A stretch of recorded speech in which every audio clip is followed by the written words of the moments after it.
अपने करेंगे सबसे पहले 5 मिनट का पावर पैक रिवीजन, सिर्फ 5 मिनट का। अभी 10-20 हो रहा है, लोगों को 10-25 से पहले खत्म कर देना रिवीजन, ठीक है। सबसे पहले मैंने क्या बताया था जब हम लोग पढ़ रहे सोगा, सोगा आया था एग्जैक्ट डेट 1 जुलाई 1930, right. The sale of goods that extends to whole of India including Jammu and Kashmir. फिर मैंने बताया था सोगा में सबसे पहले सेल ऑफ गुड्स एक्ट है। गुड्स का मतलब क्या होता है, तो गुड्स का मतलब होता है goods means every kind of movable property other than actionable claim and money but include stock, shares, growing crop, grass, things attached to or forming part of land which are agreed to be severed before or under the contract of sale is made. याद हो रहा है तुम लोग का definition, याद करना होगा, ठीक है। अच्छा, उसके बाद मैंने बताया गुड्स तो समझ में आया, गुड्स कितने तरह के होते हैं, एग्जिस्टिंग गुड्स, फ्यूचर गुड्स और कंटिंजेंट गुड्स। फिर एग्जिस्टिंग गुड्स में भी मैंने बताया था स्पेसिफिक, असर्टेन्ड और unascertained. Specific goods are those goods which are present at the time of contract, ascertained goods which are to be identified but after the contract of sale, and uncertain goods which the buyer describes to the seller through description or something, these are known as uncertain goods। Sir उसके बाद मैंने बताया था future goods. Future goods क्या, जो अभी नहीं है सेलर के पास, बाद में वो या तो प्रोड्यूस करेगा, मैन्युफैक्चर करेगा या एक्वायर करेगा, वो कौन से गुड्स हो गए। उसके बाद मैंने बताया था कंटिंजेंट गुड्स। कंटिंजेंट गुड्स क्या होता है, जो किसी दूसरे पे डिपेंड करते हैं। मैंने बोला था कि यार याद करो, मेरे को कुछ सामान मंगाना है, खुशी का शिप है। अब खुशी का वो शिप अगर आएगा डूबा नहीं, तो फिर मेरे को मिलेगा, तो वो कौन से गुड्स हो गए, कंटिंजेंट गुड्स। ये हो गए मेरे types of goods, yes sir no, ये हो गए मेरे टाइप्स ऑफ गुड्स, ये हो गए मेरे टाइप्स ऑफ गुड्स, क्लियर। उसके बाद मैंने तुम लोग को बताया था, क्या बताया था बोलो, delivery. Delivery means voluntary transfer of position from one person to another. बहुत बढ़िया sir. Delivery are of 3 types, actual delivery, constructive delivery और एक्चुअल मींस फिजिकल ट्रांसफर हो रहा है, कंस्ट्रक्टिव मींस क्या हो रहा है सर, एक्नॉलेजमेंट या उसको बोलते हैं अटॉर्नमेंट से। क्या होता है, जो डिलीवरी है जिसमें बायर जो है वो गुड उसका हो गया, सेलर का अब नहीं रहा, कोई तीसरा पर्सन जैसे वेयरहाउस मैन अब गुड सेलर के बिहाफ में होल्ड नहीं कर रहा है, किसके बिहाफ में होल्ड कर रहा है, बायर के बिहाफ में होल्ड कर रहा है। फिर तीसरा हो गया सिंबलिक डिलीवरी। जब आप गाड़ी खरीदने जाते हो तो दुकानदार आपको गाड़ी उठा के हाथ में नहीं देता है, वो आपको क्या दे देता है, गाड़ी का चाबी दे देता है, यस और नो। जैसे ओनर है तो ओनर जो है वो तेरा घर हो गया, तेरे को घर का चाबी दे देगा। मैच कर गया, पूरा हो गया कंप्लीट, ठीक है 2 मिनट। तो वो कौन सा डिलीवरी है, सिंबलिक डिलीवरी। फिर मैंने बताया था अब सेल ऑफ गुड्स एक्ट में बायर का मतलब और सेलर का मतलब। Buyer means a person who buys or agrees to buy, seller means a person who sell or agrees to sell. अब हम लोग इसके बाद पढ़े थे कॉन्ट्रैक्ट ऑफ सेल में 2 चीजें होती है, सेल और सेल में ओनरशिप इमीडिएटली ट्रांसफर हो जाता है, अग्रीमेंट टू सेल में तुरंत नहीं होता, फ्यूचर डेट में होता है। सेल में रिस्क किसका हो जाता है और अग्रीमेंट टू सेल में किसका हो जाता है। तो अगर मान लो कोई आगे डिस्ट्रक्शन होगा गुड्स का, तो कॉन्ट्रैक्ट ऑफ सेल में बायर का जिम्मेदारी है और अग्रीमेंट टू सेल में सेलर का जिम्मेदारी है। उसके बाद मैंने बताया था एक एग्जीक्यूटेड कॉन्ट्रैक्ट होता है और एक एग्जीक्यूटरी कॉन्ट्रैक्ट होता है। उसके बाद अपने पढ़े थे क्या डिफरेंसेस थे, तुम लोग तो लिखा है, बोलो क्या डिफरेंस। रिस्क लॉस हो गया। उसके बाद मान लो एक पॉइंट और है, बोलो क्या, resale, right, very good. Sale में सेलर जो है वो रीसेल नहीं कर सकता है, लेकिन अग्रीमेंट टू सेल में रीसेल कर सकता है। ये सब 3 डिफरेंस मेरे को आज और पढ़ाने तुम लोग को, इसमें याद आ रहा है। 3 डिफरेंस मैंने बोला था और पढ़ाएंगे, ठीक है, अभी पढ़ाएंगे जैसे ही खत्म होगा रिवीजन। उसके बाद मैंने तुम लोग को बोला था कि सर एक सेल और हायर परचेज। सेल में इमीडिएटली ट्रांसफर, हायर परचेज में होगा मगर लास्ट इंस्टॉलमेंट देने के बाद। अगर सेल का बात कर रहे हैं तो रिस्क जो है वो तुम्हारा बायर के पास है। हायर परचेज में क्योंकि प्रॉपर्टी उसका हुआ नहीं है तो सेलर का रिस्क है। ध्यान रखना, जो सेल है उसमें रीसेल पॉसिबल है, हायर परचेज में रीसेल पॉसिबल। सेल में बोनाफाइड ट्रांसफर होगा, लेकिन हायर परचेज में no one can pass the title. मैं खुद ही ओनर नहीं हूं तो मैं दूसरे को कैसे ट्रांसफर कर दूं, जब तक मैं लास्ट इंस्टॉलमेंट नहीं दे दूं गुड्स मेरा नहीं होगा और मैं किसी और को नहीं दे सकता। बहुत बढ़िया बच्चों। उसके बाद अपने क्या पढ़े थे सर, हाँ अगर सेल में बायर अगर इंसॉल्वेंट हो गया, बायर का दिवालिया निकल गया, क्या निकल गया, तो सेलर फंस गया बेचारा, क्योंकि सेलर तो प्राइस ही ले सकता था और बायर प्राइस दे नहीं पाएगा। और हायर परचेज में सेलर बोला कोई टेंशन नहीं है, तू प्राइस नहीं देना, भाड़ में जा, मैं मेरा सामान ले लूंगा, यस और नो। ये सब डिफरेंसेस थे। फिर मैंने पढ़ाया था बेलर और bailee. Bailor means a person who gives the good on temporary basis to someone, चाहे वो हेल्प हो सकता है, चाहे वो कुछ भी पर्पस हो सकता है, ग्रेटिट्यूड भी हो सकता है, और जो व्यक्ति दे रहा है वो बेलर है, जिसको दे रहा है वो बेली है, यस और नो। और इसमें एक डिफरेंस भी था, कि बेलमेंट सेल में हमेशा एक प्राइस होगा, और बेलमेंट जो है वो ग्रेटिचुअस और नॉन ग्रेटिचुअस कुछ भी सेल में आप रीसेल कर सकते हो, लेकिन बेलमेंट में तुम गुड्स को रीसेल, मैंने अर्चना को दिया था, वो बोली सर मेरा एग्जाम है, मेरा आप अपना स्कूटी देंगे क्या? क्या अब अर्चना मेरा स्कूटी किसी और को बेच देगी क्या? नहीं अर्चना, ऐसा नहीं है कि आप किसी और को भी बेच सकते हो, जो मन चाहे वो कर लोगे क्या? नहीं बाबा नहीं, ऐसा संभव नहीं है। ये सब बातें अपने लास्ट डे डिस्कस किए थे। यस सर नो, अब अपने बात को आगे बढ़ाएंगे। ठीक है, लो ये एक बुक उसको दे दो, ये एक बार टैली कर लेगी वहां से। ठीक है, ये वाला बुक जो आपके पीछे बैठे ना, रिया गुप्ता रश्मि, ये बुक एक बार उसको दे दो। ठीक है, उसको जो तकलीफ होगा हमसे आके पूछ लेगी, एक बार की उसको दे दो। ठीक है, और रिया गुप्ता का अगर हो जाए तो पीछे खुशी और रिया झा को दे देगी। हाँ, खुशी और क्या रिया साहू को दे देगी। ठीक है, लो आ जाओ, अब अपने बात को आगे बढ़ाएंगे। ठीक है, अपने स्क्रीन पे ले लेते हैं पीडीएफ। क्या ले लेते हैं? क्यों ना सर मैं पहले वो 3 डिफरेंस ही खत्म कर दूं, सेल और अग्रीमेंट टू सेल में मैंने 3 डिफरेंस छोड़े थे, याद आ रहे तुम लोग को? इन डिफरेंस को बढ़िया से समझ लेना, सुन लो, अब सुन लो ध्यान से। एक पॉइंट है नेचर ऑफ राइट्स। क्या है? Nature of rights. जो कॉन्ट्रैक्ट ऑफ सेल है ना, ये बहुत इंपॉर्टेंट क्वेश्चन है, सुन लो। Contract of sale create jus in rem. क्या बोला? जस्ट इन रेम का मतलब लिखो right against the whole world. Just in rem का मतलब लैटिन वर्ड है, ये कौन सा वर्ड है? Latin word. लैटिन वर्ड जस्ट इन रेम का मतलब है right against the whole world, और जस्ट इन पर्सनम का मतलब होता है right against a person, right against the whole world. Just in रेम, जस्ट इन रेम का मतलब है right against the whole world, पूरे दुनिया के अगेंस्ट मेरे पास राइट है। और जस्ट इन पर्सनम का मतलब है सिर्फ और सिर्फ एक पर्टिकुलर पर्सन के अगेंस्ट में मेरे पास राइट है। क्या बोले? वापस बोलो। जस्ट इन रेम मतलब right against the whole world, and just in personam मतलब right against only a particular person, right against a particular person, particular person, personam. Create jus in rem और create jus in personam, right against the whole world, right against a particular person. बात करें इसमें, थोड़ा चर्चा करें, सुन लो। मान ले मैंने रश्मि को सामान दे दिया, कॉन्ट्रैक्ट ऑफ सेल हो गया। क्या हो गया? अब सुन लो, मान लो रश्मि मेरे को प्राइस नहीं दी है, बट कॉन्ट्रैक्ट ऑफ सेल हो गया। क्या मैं उससे गुड्स ले सकता हूं? नहीं, गुड्स कहां से लूंगा? कॉन्ट्रैक्ट ऑफ सेल हो गया, मैं उसको खाली सू किसके लिए कर सकता हूं? मनी के लिए। सेल हो गया ना, कॉन्ट्रैक्ट ऑफ सेल हो गया, मैं उसको खाली, अगर वो पैसा नहीं दिए मेरे को, मैं उसको क्या चीज के लिए सू कर सकता हूं? मेरे पास कोई अधिकार नहीं है कि मैं उसको बोलूं अपना गुड्स नहीं है मेरे पास, मैं खाली उसको किस चीज के लिए सू कर सकता हूं? प्राइस के। अब सुन लो ध्यान से, now Rashmi is the owner of those goods. Rashmi से वो गुड्स जब तक रश्मि ना बेचे ना किसी और को, कोई नहीं ले सकता, मैं खुद भी नहीं ले सकता, पूरा दुनिया में कोई आदमी भी उससे वो गुड्स, क्योंकि उस गुड्स पे किसका अधिकार है? क्योंकि ये कॉन्ट्रैक्ट ऑफ सेल है। अगर ये फोन मैंने खरीद लिया है, भले ही पैसा देना बाकी है, इस फोन पे अधिकार अब सिर्फ और सिर्फ, इनफैक्ट वो जो दुकानदार है ना, वो भी मेरे से सामान नहीं ले सकता, वो मेरे को सिर्फ सू कर सकता है। किसके लिए? वो दुकानदार, उसकी पत्नी, उसका साला, उसकी साली, कोई भी आके अगर हमको बोलेगा ना ये सामान हमको दे दीजिए, हम नहीं देंगे उसको, तो को जो खाना उखाड़ ले, प्राइस लेना है ले ले, अगर हम बैड डेट हो गए तो को प्राइस भी नहीं देंगे। ये गुड्स किसका हो गया? जस्ट इन रेम means right against the whole world, ये गुड्स सिर्फ और सिर्फ मेरा है। क्या है? मेरा है। Are you getting my point? लेकिन जस्ट इन पर्सनम क्या होता है? सुन लो ध्यान से, अग्रीमेंट टू सेल है। क्या है? क्या गुड्स मेरा हो गया? गुड्स मेरा नहीं हुआ। क्या बोला मैंने? गुड्स मेरा। तो अब सेलर के पास राइट है अगेंस्ट बायर। क्या बोला? सेलर के पास राइट अगेंस्ट अ पर्सन है, राइट अगेंस्ट अ बायर है। क्या बायर है? कि वो बायर को सू कर सकता है। किस चीज के लिए? गुड्स के लिए। किसके लिए? प्राइस के लिए नहीं, किसके लिए? तो seller has got the right against the person. जो व्यक्ति उससे माल लिया है ना, उसको वो सू कर सकता है। पर्सन के अगेंस्ट में राइट है, दुनिया के अगेंस्ट में राइट। तो jus in personam means right against a person. If that person has not paid you the money but he has taken the goods, you can take back the goods. Right against a person है, किसमें? Agreement to. But sale is the contract of sale, you can not take back the good, you have the right against the whole world. क्या बोला मैंने?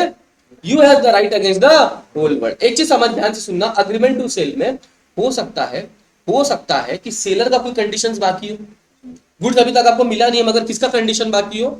Now Rashmi has got the right against seller, तो right against a person हुआ। तो buyer का भी right against the seller है, seller का राइट अगेंस्ट द इसलिए that is known as just in, but this is known as, ये सिर्फ और सिर्फ कोई भी आके माई का लाल हमको बोलेगा कि ये फोन दे दे, मैं उसको फोन कि कॉन्ट्रैक्ट ऑफ सेल हो चुका है, सेल है सेल, मैं उसको नहीं देगा। Are you getting my point? This is the difference between just in rem and just in rem and just in person. You have to ask something. Okay, now 2 point और सुन लो, 2 ही point बाकी है difference का। ये बच्चों लोगों ने difference बहुत सताता है। मैं याद लास्ट चीज बोल रहा था कि 1-2 चीज ऐसा है जो यूट्यूब पे अच्छा से नहीं मिलता, बाकी सब चीज यूट्यूब पे अवेलेबल है। इसमें एक चीज था स्पेसिफिक असर्टेंट, और कहीं यूट्यूब पे अच्छा से नहीं मिलेगा, वो मैंने तुम लोग को बहुत फाड़ के समझाया। ये 2 चीज तुम लोग को फाड़ के समझा दे रहा हूँ, यूट्यूब पे कहीं नहीं मिलेगा। बाकी सब चीज मिल जाएगा, मेरे से नहीं पढ़ना तो मत पढ़ना, लेकिन ये दोनों चीज कहीं नहीं मिलेगा। क्या पॉइंट है? प्लीज इमेजिन, जस्ट इमेजिन, चलो जस्ट इधर आ, इधर आ। मैंने सोहन को बुलाया, 2 केस लेंगे। क्या लेंगे? एक केस में मान लो, पकड़ो ये फोन, इसने मेरे को बेच दिया, जस्ट 2 मिनट्स हो गया, जा सकते हो। 2, मैंने ये फोन सोहन ने ये फोन मेरे को बेच दिया। क्या बोला मैंने? कॉन्ट्रैक्ट ऑफ सेल हो गया। बेचने के बाद सेलर का दिवालिया निकल गया, ये लड़का कंगाल हो गया। क्या हो गया? बात समझ रहा है? इसने बेचा और सेलर ही क्या हो गया? बायर कंगाल नहीं हुआ। कौन कंगाल हुआ? अब अगर सेलर कंगाल हो गया, तुमको पता है जब सेलर कंगाल होता है, इसका भी तो कोई क्रेडिटर्स होगा, इसने भी तो माल किसी ना किसी से, तो अब इसके एसेट्स पे उन लोगों का अधिकार होगा। तो वो पर्सन को बोलते हैं ऑफिशियल असाइनी। कौन बोलते हैं? यहाँ पे जो ऑफिशियल असाइनी का बात हो रहा है, वो सेलर के पॉइंट ऑफ व्यू से, उनके इसके असाइनी, अब इसके एसेट्स पे जिनका कंट्रोल होगा वो उसके असाइनी है। पहला चीज सुनना, पहला केस क्या? कॉन्ट्रैक्ट ऑफ, बात नहीं प्लीज, बात नहीं, इंपॉर्टेंट डिस्कशन चल रहा है, थोड़ा धीरे, प्लीज पे अटेंशन गाइस। क्या कॉन्ट्रैक्ट ऑफ सेल हो गया? दिवालिया किसका निकला? मेरा ना सोहन का। सोहन कौन है? अब सुनना ध्यान से, अगर सोहन सेलर है, क्या है वो? क्या कॉन्ट्रैक्ट ऑफ सेल हो चुका है? क्या उसका असाइनी का ताकत है उसके असाइनी का कि मेरे से गुड्स ले सकता है? क्यों नहीं ले सकता? क्योंकि क्या हो चुका है? Contract of. लेकिन उसके जो क्रेडिटर्स हैं वो गुड्स तो नहीं ले सकते मेरे से, लेकिन मेरे से प्राइस ले सकते हैं ना। क्या लिखा है देख, ऑफिशियल असाइनी किसका? will not be able to recover the goods from the, but will be able to recover the, पहला पॉइंट समझा? क्योंकि कॉन्ट्रैक्ट ऑफ सेल हो चुका, ये तो कुछ कर नहीं पाएगा। कौन आएंगे इसके? असाइनी आएंगे। असाइनी मतलब जिनका इसके एसेट्स पे कंट्रोल है, वो आएंगे और बोलेंगे, सुनिए ना मोहित सर, एक बंदा था सोहन करके, उसका तो क्या निकल गया? दिवालिया निकल गया। क्या निकल गया? तो आपने जो गुड्स खरीदा था मुझे उसका क्या दे दीजिए। अगर मैं नहीं दूंगा तो उसके असाइनी मेरे पे लीगल केस ठोक देंगे, बट उसके असाइनी मेरे से क्या नहीं ले सकता है? और सेम केस, मेरे और सोहन के बीच में अग्रीमेंट टू सेल हुआ था, और वो उसका क्या निकल गया? उसके असाइनी क्या मेरे से गुड्स ले सकता है? ले दे। क्या लिखा है? The official assignee will acquire the control of the goods but price will not be recoverable. खाली क्या ले सकता है? बाय बाय, क्या ले सकता है मेरे से? गुड्स ले सकता है। पहला पॉइंट क्लियर हो गया? समझ में आया बढ़िया से? ये एग्जाम्पल को याद रखना कि सोहन के असाइनी का बात हो रहा है। यहाँ पे सोहन कौन है? अब दूसरा केस, सेलर और बायर, और दिवालिया मेरा निकलेगा। किसका निकलेगा? तो अब जब एक चीज बताओ, असाइनी किसका अपॉइंट होगा? मेरा ही ना होगा। जिसका दिवालिया निकला उसी का तो असाइनी अपॉइंट होगा। कॉन्ट्रैक्ट ऑफ सेल हो चुका है और मैं हो गया कंगाल। क्या हो गया? तो मेरे जो असाइनी है, क्या सेल हो चुका था? तो अब मेरे गुड्स, पहले अगर सेल नहीं, मान ले अगर मेरा दिवालिया नहीं निकलता तो गुड्स पे कंट्रोल रहता, तो मेरा सेलर खाली किस चीज के लिए सू कर सकता था? ठीक है, कोई बात नहीं, मैं इंसॉल्वेंट हुआ, मेरे गुड्स, आज से मेरे गुड्स किसके हो गए? किसके हो गए? Assignee will take the control over the goods. Are you getting my? और असाइनी ही आगे अगर प्राइस नहीं दिया मेरा, तो असाइनी क्या देगा? प्राइस दे देगा। अगर मेरा प्राइस दिया हुआ नहीं तो ठीक है, ये सेलर खुद मेरा असाइनी पे केस ठोकेगा कि ठीक है, अब तो आप गुड आप यूज कर रहे हो, आप गुड यूज करो, आपका गुड्स पे कंट्रोल है, लेकिन आपको हमें क्या देना पड़ेगा? प्राइस। तो ऑफिशियल असाइनी मेरे of the buyer will have the control over the price. अगर नहीं दिया तो मेरे असाइनी इसको प्राइस दे देंगे। क्लियर? लेकिन अब कहानी उल्टा करो, वही है, सेल का कॉन्ट्रैक्ट नहीं है, अब इस बार किसका कॉन्ट्रैक्ट है? Agreement to sell. और दिवालिया वापस से किसका निकल रहा है? क्या मेरे असाइनी का गुड्स पे कंट्रोल होगा? जब मेरा ही नहीं होता, बायर का होता है कभी अग्रीमेंट, तो फिर असाइनी का भी नहीं होगा, तो assignee will not have any control over the goods.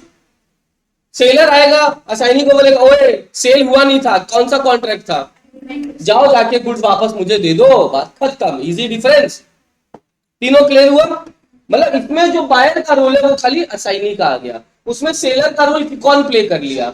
Assignee. जो इंसॉल्वेंट होगा, राइट्स वगैरह सब वही है, खाली सेलर की जगह असाइनी हो जाएगा अगर सेलर इंसॉल्वेंट हुआ। बायर अगर इंसॉल्वेंट हो तो बायर का राइट किसको पास हो जाएगा? That's it guys, that's it. हार दिया, समझ में आ गया? सोहन क्लियर एकदम? बैठो, ये डिफरेंस हो गया क्लियर, बहुत बढ़िया सर। अब अपने इसके बाद एक बात करेंगे, ये वाला जो मैंने छोड़ दिया था लास्ट क्लास, दिस इज क्या है sir? Sale and contract for work and labour. क्या लिखा हुआ है sir? Sale and contract for work and labour. देख भाई बहुत इजी है, देखो एक चीज बताओ, कॉन्ट्रैक्ट ऑफ सेल क्या होता है? जहां पे गुड्स, क्या बोला मैंने, खरीदा गया और प्राइस दे दिया गया या दे दिया जाएगा, that is known as contract for. लेकिन यार contract for work and labour क्या होता है पता है? वो कॉन्ट्रैक्ट ऑफ सेल नहीं होता। रश्मि के पिताजी गोल्ड का काम करता है, मैंने उनको गोल्ड का रॉ मटेरियल गोल्ड दे दिया, मैंने बोला आप इससे हमें गोल्ड चेन बना के दे दो, क्या दे दो?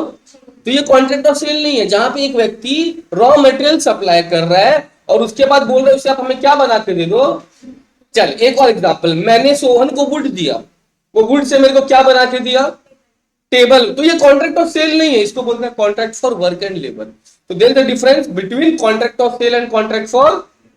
ये जो contract for work and labour, इस पे सोगा अप्लाई नहीं होगा, क्योंकि SOGA is on contract of sale, और सेल तो ये है ही नहीं, ये contract for work and labour. तो डिफरेंस है दोनों में। अगर आप किसी को रॉ मटेरियल देते हो और उस रॉ मटेरियल से आपको फिनिश गुड्स बना के देता है, उसको कॉन्ट्रैक्ट ऑफ सेल, उसको क्या बोलेंगे? Contract for work and labour. है ना? देखो क्या लिखा है, और contract of sale of goods, पहले sale of goods is one in which some goods are sold or to be sold for a price. ये होता है कॉन्ट्रैक्ट ऑफ सेल, जिसमें कुछ गुड्स बेचा फॉर अ, लेकिन sir but where no goods are sold, but where it is only the doing or rendering of work of labour, then the contract is of work for labor and not for the sale of goods.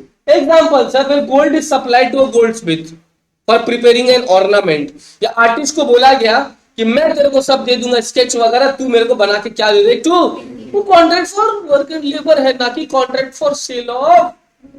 और क्या समझाऊं भाई मैं, और क्या समझाऊं? समझ में आया? कॉन्ट्रैक्ट ऑफ सेल प्रीति हाथी, contract for work and labour, hire purchase, baler, सब डन। हाँ अब ये है ना, ये बहुत इंपॉर्टेंट है, सुन लो। सेक्शन 5 सब सेक्शन 1 ना, ये पूरा एनालिसिस पढ़ना है तुम लोगों को, ये नहीं पढ़ोगे तो भी चल जाएगा। This is very important, please please please pay attention. क्या पढ़ रहे हैं? कॉन्ट्रैक्ट फॉर, तुम लोग को याद है कॉन्ट्रैक्ट ऑफ सेल में दो चीज आ गया, क्या क्या?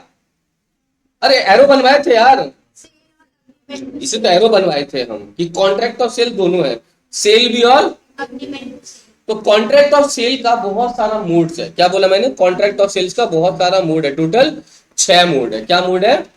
अब मैं तुम लोग को एक एक करके सारा मोड समझा रहा हूँ, प्लीज ना ध्यान से सुन लेना, और उसको बढ़िया से लर्न करना होगा कि कॉन्ट्रैक्ट ऑफ सेल का क्या क्या मोड्स होता है, और इन सबको कॉन्ट्रैक्ट ऑफ सेल बोला जाएगा।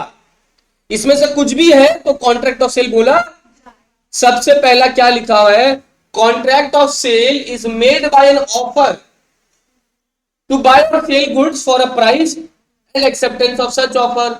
क्या हुआ सर? बायर ने ऑफर दिया और बायर बोला कि मैं आपका गुड्स खरीदना चाहता हूं, दुकानदार ने प्राइस बोला और वो ऑफर एक्सेप्ट हो गया, वो कॉन्ट्रैक्ट ऑफ सेल बन गया। पहला चीज mean an offer is given which is accepted by the seller. Offer कौन देगा? बायर देगा कि मैं आपका गुड्स, और उसको एक्सेप्ट कौन करेगा? Offer when accepted becomes a contract. yes or no? एक ऑफर जब एक्सेप्ट हो गया, थोड़ा चीजें है कि उसमें प्राइस होना चाहिए, तो क्या बन जाएगा? एक कॉन्ट्रैक्ट बन जाएगा। तो पहला बात, बायर ने ऑफर दिया, सेलर ने उसको क्या कर लिया, तो कॉन्ट्रैक्ट ऑफ सेल मान लिया जाएगा फॉर अ प्राइस। लेकिन प्राइस होना चाहिए, मुफ्त में नहीं होना चाहिए। Are you getting my point? It becomes a contract of sale, पहला चीज। दूसरा सुनना ध्यान से, जरूरी नहीं है कि डिलीवरी तुरंत हो। प्राइस आज दे दिया, डिलीवरी इमीडिएट भी हो सकता है या डिलीवरी फ्यूचर डेट में भी। मैं गया राशन की दुकान में, बोला अंकल जी 1000 रुपया रख लीजिए, परसों मेरे घर में आप 4 kg आटा 5 kg चावल भिजवा देना, कॉन्ट्रैक्ट ऑफ सेल माना जाएगा? हाँ। अंकल अगर अभी तुरंत भिजवा दे तो भी वो कॉन्ट्रैक्ट ऑफ सेल है, अंकल अगर 2 दिन बाद भिजवाए तो भी वो कॉन्ट्रैक्ट ऑफ सेल माना। तो डिलीवरी इमीडिएट भी हो सकता है, डिलीवरी इमीडिएट नहीं होकर फ्यूचर में भी हो सकता है, इनफैक्ट डिलीवरी इंस्टॉलमेंट्स में भी हो सकता है। मतलब अंकल ने 2 kg चावल आज भिजवाया, 4 kg आटा अगले दिन भिजवाया, ऐसे करके। तो डिलीवरी इंस्टॉलमेंट्स में भी हो सकता है, डिलीवरी आज भी हो सकता है, डिलीवरी कल भी हो सकता है, फ्यूचर में भी हो सकता है। कॉन्ट्रैक्ट ऑफ सेल में सब कवर्ड है।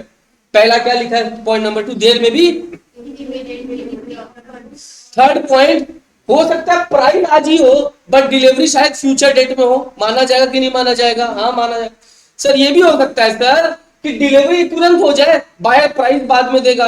अंकल जी सुनिए ना, अभी अर्जेंट है, मेरे घर में मेहमान आए हुए हैं, आटा भिजवाइए ना, हम पैसा शाम को दे देंगे, चल जाएगा?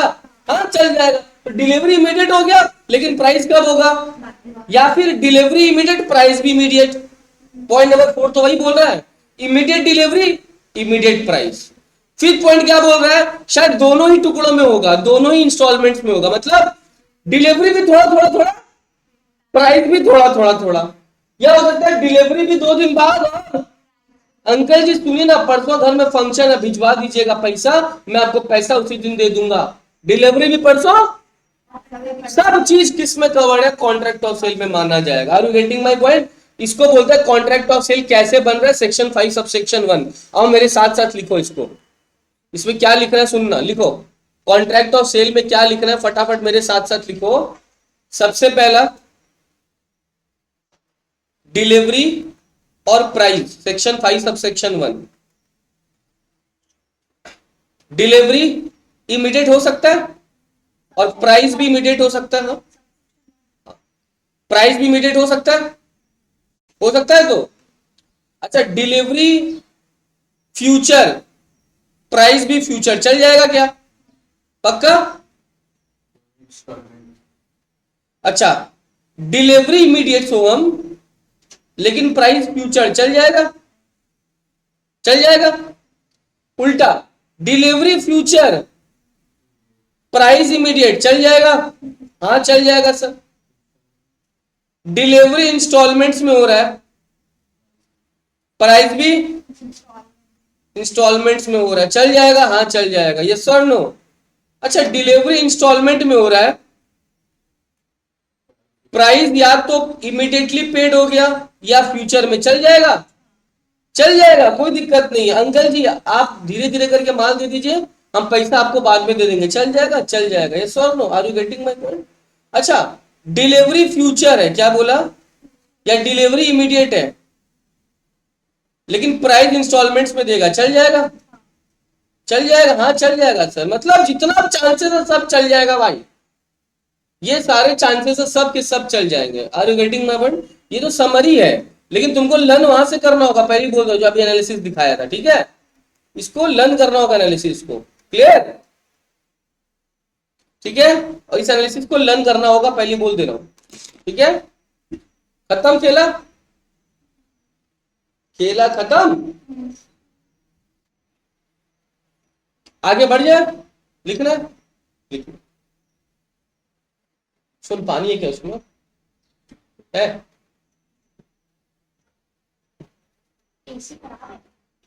एसी का 3 दिन से रिपेयरिंग चल रहा है। एक्चुअली सही बताऊं ना, मेरे को अभी एसी पे ना कंप्रेसर का 10 साल का वारंटी रहता है। हम एक अटेम्प्ट मार रहे हैं कि कंप्रेसर अगर कंपनी आके ठीक कर दे तो मेरे को एटलीस्ट नया एसी का पैसा बच जाए, तो वही अटेम्प्ट कर रहे हैं। तो अभी कर लेगा इसको, कोई दिक्कत नहीं, मैं भी एक स्टैंड फैन लेके आ जाऊंगा थोड़ा देर में, कोई दिक्कत नहीं है। मेरा आदत हो गया, अभी ये जो प्रॉब्लम्स क्रिएट हो रहा है बहुत दिक्कत हो रहा है मेरे को खुद को।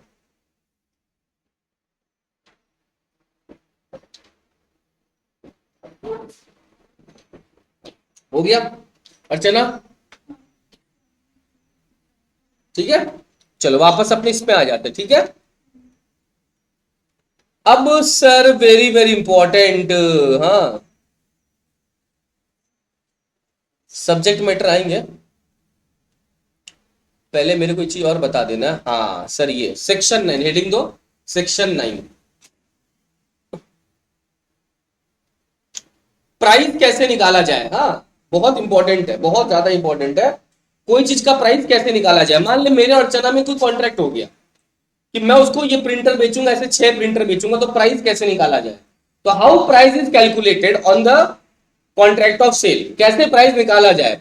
तो सबसे पहले देखो क्या बोला गया है, प्राइस या तो आपस में कॉन्ट्रैक्ट में डिसाइड हो जाएगा, क्या बोला मैंने, और अगर कॉन्ट्रैक्ट में डिसाइडेड नहीं है तो कोई बात नहीं, पार्टीज जो आपस में डीलिंग करता है, जैसे मेरा एक आदत है, जब अर्चना को बेचता हूं तो हमेशा 10% डिस्काउंट देता हूं, तो हर बार के लिए वो 10% फिक्स है। तो या तो price in a contract of sale may be fix by the contract or may be left to be fixed in manner there by agreed, या फिर हम लोग बाद में डिसाइड कर लेंगे कि किस मैनर में दाम को डिसाइड, और may be determined by the course of dealing between the, जैसे मान ले मैंने उसको बोला कि तू इतना खरीदती है तो मैं तेरे को 5% डिस्काउंट दूंगा, उससे ज्यादा खरीदेगी तो कितना डिस्काउंट दूंगा, तो वो हमारा हो गया कोर्स ऑफ डीलिंग, जो हमारा रेगुलर कोर्स ऑफ डीलिंग में चलता है। लेकिन सर अगर प्राइस, क्या बोला मैंने, अगर प्राइस डिटरमाइन नहीं हो पाया और बायर माल लेके चला गया, तो बायर ऐसा बोल सकता है क्या कि सर देखिए जब तो कॉन्ट्रैक्ट बना था तब तो प्राइस डिसाइडेड नहीं था, अब मैं आपको दाम नहीं दूंगा, तो चलेगा क्या। नहीं, द बायर शैल पे द सेलर। तो अगर प्राइस डिसाइड नहीं हुआ लेकिन बायर अगर माल लेके चला गया ना, तो बायर को एक रीजनेबल प्राइस उसका देना। अब तुम लोग मेरे से पूछ सकते हो सर रीजनेबल प्राइस क्या है, तो वो डिपेंड करता है कि कैसा सिचुएशन है, कैसा फैक्ट। एक बार वापस से, पहला price will be decided by the contract, या फिर price will be decided to be left in the manner fixed by the contract, बाद में होगा, या फिर in the course of dealing between the, but if the price is not determined and buyer is using the goods, the buyer must pay seller a बहुत बढ़िया। And what is the reasonable price? It depends on the facts, it depends on the situation, it depends on the circumstances. Are you getting my point? तो पहला चीज इसका analysis. अब देखो इसका analysis नीचे लिखा हुआ है, ये देखो है ना। अब तुम लोग बोलेगा सर ये है क्या, सुनो, ये लॉ का लैंग्वेज होता है बच्चों, किसका लैंग्वेज होता है, और इस लॉ की लैंग्वेज को मैंने तो हिंदी में समझाया, इंग्लिश में भी उसको हिंदी में समझाया जाता है। क्या है सुनो, सेक्शन 9 क्या बोलता है, price to be fix by the, या फिर अग्रीड होगा, अभी नहीं करेंगे बाद में डिसाइड करेंगे प्राइस, यस और नो, कौन सा कोई वैल्यूइंग ऑफिसर डिसाइड करेगा, अभी हो नहीं पा रहा है, हालात ऐसे है ना कि अभी हम लोग डिसाइड कोई ऑफिसर को बुलाएंगे, वो डिसाइड करेगा, वो बोल रही प्राइस कम करो, मैं बोल रहा हूं प्राइस ठीक है छोड़, अभी माल रख ले, बाद में किसी ऑफिसर को बुलाएंगे, वो डिसाइड करेगा। या तीसरा course of dealing between the parties, कि हमारे बीच में जो ट्रांजेक्शन होता है उस हिसाब से ये एनालिसिस हुआ।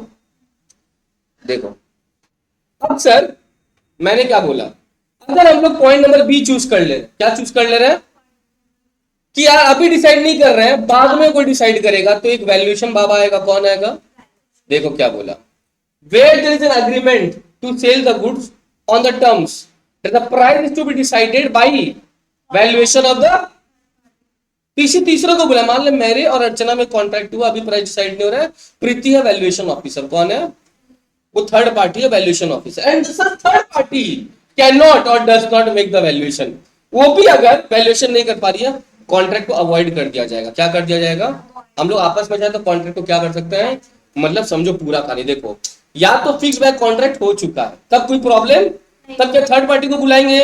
लेकिन सर अगर हम लोग कॉन्ट्रैक्ट में डिसाइड नहीं कर पा रहे, हम लोग बोल रहे चल कोई बात नहीं बाद में देख लेंगे, कोई बाबा आएगा या बेबी आएगी जो वैल्यूएशन ऑफ, जो थर्ड पार्टी है जो डिसाइड करेगी, और अगर वो जो थर्ड पार्टी है यानी प्रीति, वो भी अगर डिसाइड नहीं कर पा रही है, कॉन्ट्रैक्ट को क्या कर दिया जाएगा, अवॉइड कर दिया, क्या कर दिया जाएगा।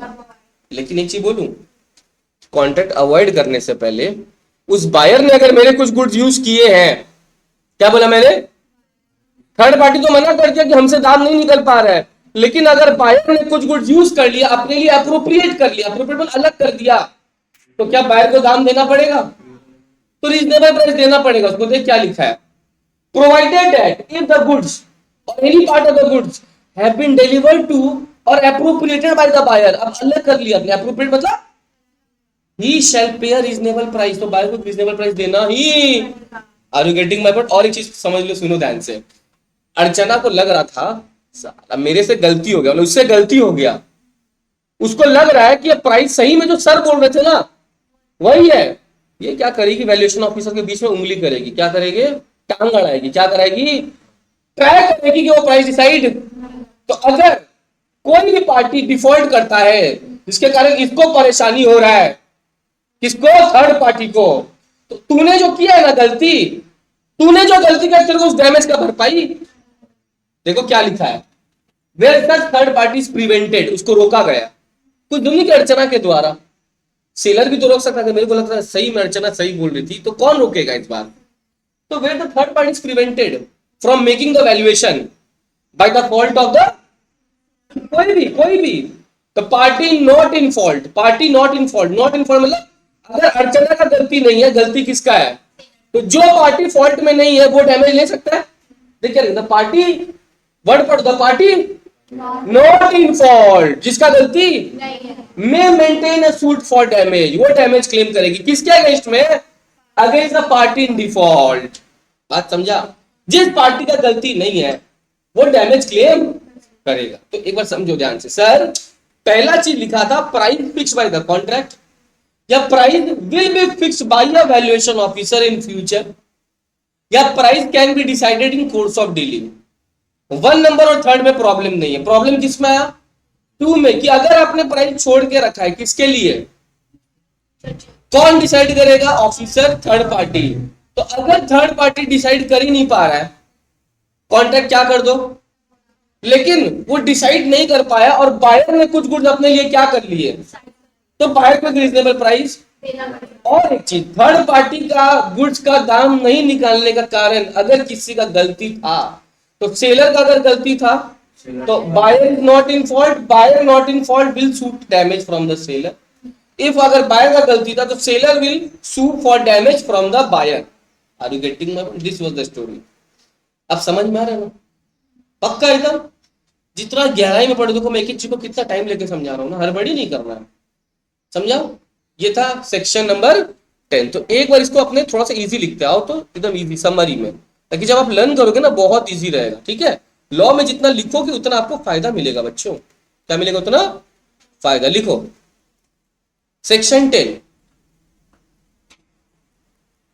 सेक्शन 10, इसमें 3 बातें। सेक्शन का नाम क्या बच्चों, असर्टमेंट ऑफ, क्या निकाल रहे हैं, नहीं दाम, दाम को इंग्लिश में क्या बोलते हैं। तो पहला बोला, या तो फिक्स बाय कॉन्ट्रैक्ट हो सकता है, क्या हो सकता है, या फिर लेफ्ट टू बी डिसाइडेड, कौन डिसाइड करेगा, बाय ए थर्ड पार्टी, है ना, जिसको क्या बोलते हैं, वैल्यूएशन ऑफिसर, ठीक है, वैल्यूएशन ऑफिसर। या फिर प्राइस डिसाइड हो सकता है उनके डीलिंग्स के बेसिस पे, right, course of dealings, course of dealings between the parties, ठीक है, between the parties, right, course of dealing between the parties. Problem किस किस में नहीं है पहले बताओ तो, बहुत बढ़िया, ऐसे समझोगे तो बहुत मजा आ जाएगा। 1 और 3 में no problem, no problem, no problem, है ना, इसमें कोई प्रॉब्लम नहीं है, बट देर इज प्रॉब्लम, इसमें प्रॉब्लम है ना। अब इसका क्या प्रॉब्लम है बात समझते हैं, ये हो गया।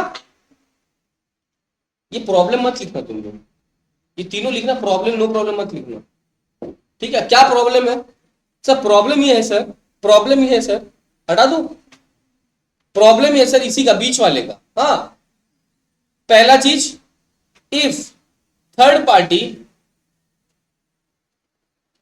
Not able to decide price, contract में बी अवॉइडेड। कॉन्ट्रैक्ट, रश्मि पता है लॉ का मजा क्या है, लॉ का मजा ये इसमें बोला, थर्ड पार्टी अगर डिसाइड, कॉन्ट्रैक्ट को ये नहीं बोला कि जबरदस्ती अवॉइड कर लो, फिर सेलर और बायर का आपस का मन, तो मन है तो फिर चाहे तो avoid, must not be avoided नहीं बोला है, कॉन्ट्रैक्ट, ठीक है। चलिए काम कर, वो तो डिसाइड नहीं कर पाए, हम लोग आपस में डिसाइड तो हो सकता है कि चाहो तो अवॉइड करो, नहीं तो आप आपका जो अच्छा लगे वो दाम रख लो आप लोग, इसलिए मे बी अवॉइडेड बोला, ठीक है। नेक्स्ट, लेकिन इस बीच में अगर बायर ने कुछ गुड्स यूज कर लिया, बट इफ बायर यूजेस या एप्रोप्रिएट द गुड्स, है ना, अपने लिए, तो क्या करना पड़ेगा? Very good Rashmi, he must pay a reasonable price, है ना, he must pay a reasonable price, है ना, उसको एक रीजनेबल प्राइस तो देना ही पड़ेगा, राइट, उसको एक रीजनेबल प्राइस देना पड़ेगा। किसको? बायर को। भाई तुम यूज कर लिया तो एक रीजनेबल दाम दे मेरे को। थर्ड पार्टी डिसाइड किया नहीं बेटा तुम गुड्स कंज्यूम कर लिया, एक रीजनेबल प्राइस दे दो। और एक लास्ट पॉइंट क्या बताए थे हम? एक लास्ट पॉइंट और बोले ना, अगर थर्ड पार्टी डिसाइड नहीं कर पाएगा और या किसी के वजह से वेरी गुड, वो डैमेज मिलेगा। तो if third party is prevented, if third party is prevented,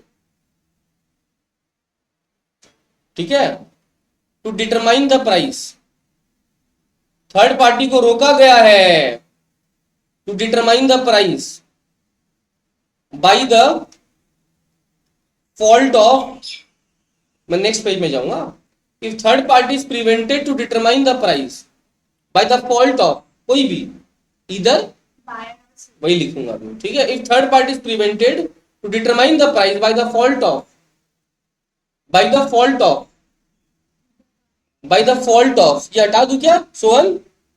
if third party is prevented to determine the price by the fault of, यहां तक लिख लिया, by the fault of.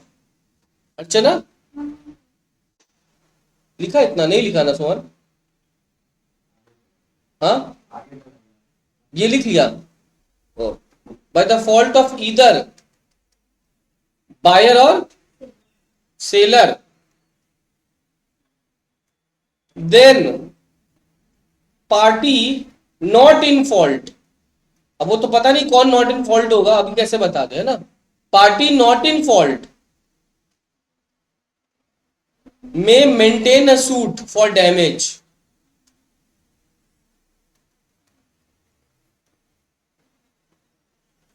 may maintain a suit against against the party in default, है ना, उसका गलती है, बस हो गया, ठीक है। मतलब चाहेगा तभी, ये नहीं कि नहीं नहीं नहीं जरूरी नहीं। अगर यार मान ले अर्चना और मेरा डीलिंग होता है, ठीक है, अर्चना मेरी दोस्त है, ठीक है, वो धोखा वोखा दे दिया हमको, ठीक है, तो मैं चाहूं तो देख उसको बख्श भी तो सकता हूं ना, ठीक है ना, तो बख्श भी तो सकता हूं, लेकिन लॉ ने ताकत दे दिया, लॉ ने क्या दे दिया? ताकत दे दिया कि भैया तू मासूम था, तेरे साथ धोखा हुआ है, तेरे को ताकत मिल रहा है भैया कि जो तेरे को धोखा दिया है उसके खिलाफ केस कर सकता है, राइट। लॉ ने ऐसा, देखो ना मैं लिखा हूं ना रश्मि, ये सब तो मजा का बात है, ये सब गहराई में इसलिए पढ़ाना पड़ता है मेरे को, मस्त तो नहीं ना लिखा मैंने, तब फिर ये पूरा मैंने ऑलरेडी समझा दिया आप लोगों को, ठीक है। इसका अगर एनालिसिस आप पढ़ोगे तो मैंने और बढ़िया से समझाया तुम लोग को, ठीक है। तो I am not going to waste my time. PPT खोले जो लिखे, पहले खोले कि ये वाला, ठीक है, हटा दे।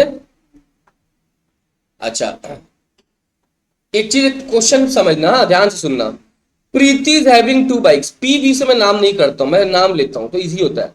प्रीति इज हैविंग, प्रीति, अच्छा पी को मैं लड़का समझ लेता हूं क्योंकि ही आगे लिखा हुआ है, तो पी को एक लड़का का नाम बोलो तो जल्दी से, पी का लड़का का नाम बोलो। हाँ Pritam, Pritam is having 2 bikes, he agrees to sell both the bikes to S. Pritam ने बोला मैं दोनों बाइक सोहन को बेच दूंगा, किसको बेच दूंगा? एट अ प्राइस, जो डिसाइड कौन करेगा? क्यों, कौन हो गया, समझ में आ गया?